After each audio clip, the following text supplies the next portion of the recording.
Day 7, aka chest day, chest and triceps to be specific. One of my favorite days. I really want to grow. I was going to say grow my chest and triceps, but I want to grow everything. I just love training chest. I love pressing, even though I'm not that strong at it. First exercise is the incline bench. It's the classic incline bench. I was going to do dumbbells today, but it was way too crowded in that area, and I was not about to go there, drop a tripod in front of all the dumbbells, and just be an annoyance. So, incline barbell instead. Pretty much just as good. There's no real difference. They both have their benefits and their downsides, so it's not really like the end of the world which one you pick. Exercise selection does matter to some degree, but what matters more is how hard you're going. So, incline bench, warming up with one plate, and then 1.5. You'll notice I'm not going to failure on these sets. You'll notice that even though it's a warm-up, I'm not doing like 8 to 10 reps. Why would I do 8 to 10 reps? It's just going to fatigue me even more. So I'm just going to get used to the weight, feel out the weight. That's the main goal with these warm-up sets.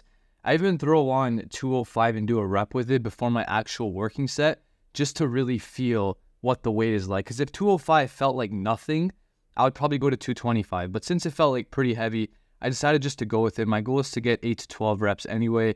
And here I get 8 reps. You might be thinking, well, this is like what you did last bulk. How come you're only at this level of strength after like a month or even 2 months at this point?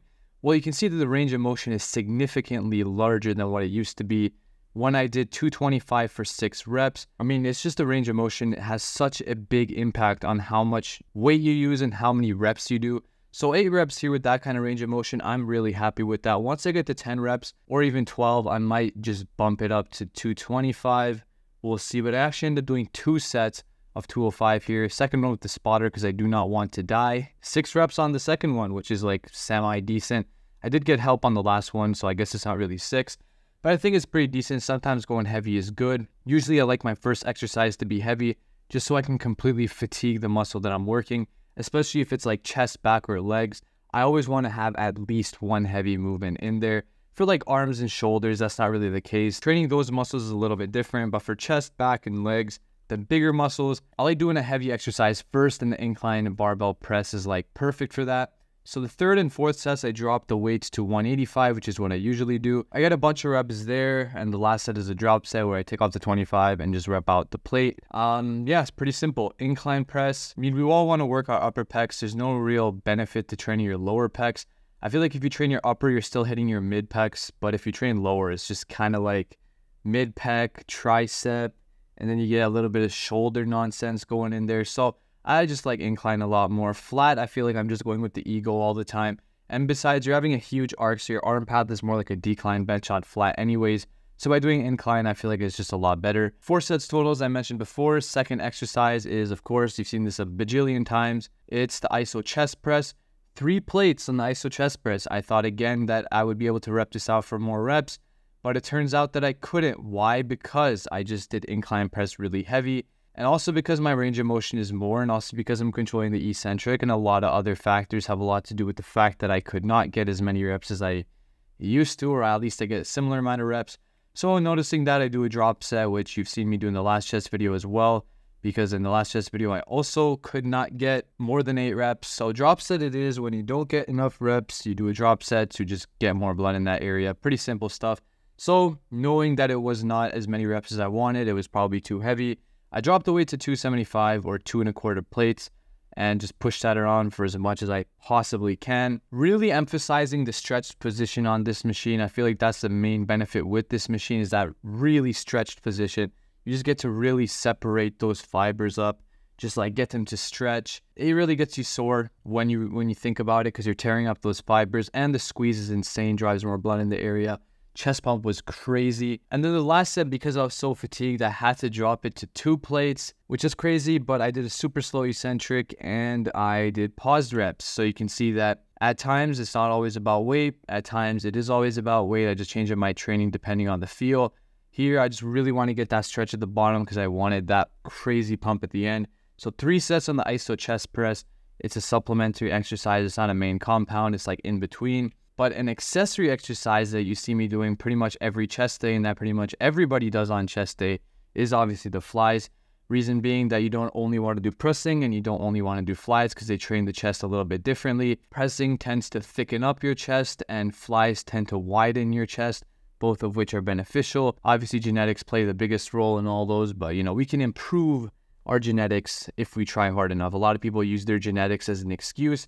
I use it as an excuse to get better. So you'll notice the angle is a little bit different here. I didn't want to do the pec deck variation because when I go over like 40 pounds on the flies, it just pulls me back all the time, and it's really hard to focus on actually contracting my chest. So I put the cables higher up so I could get a better contraction and actually feel the muscles.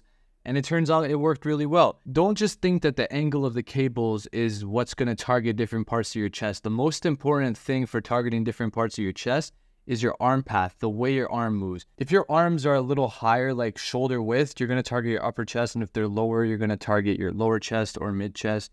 It all depends on your arm path, so keep that in mind. You can be doing the flies the way I'm doing it, but if your arm path is conducive to upper chest growth, you're going to grow your upper chest. That's just the way it works. So a bunch of drop sets and a ton of painful pumps later, chest is absolutely destroyed. And I just go and do triceps right after it because it's chest and triceps.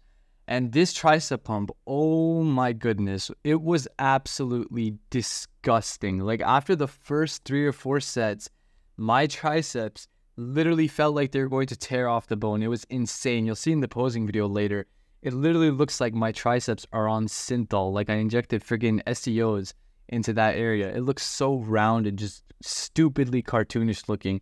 Even though they're not big, they just look so round. It's just funny. Anyways, 4 sets, it's the usual tricep cable push down. I feel like everybody trains the tricep cable push down first in their tricep workout. Like everybody does this exercise first.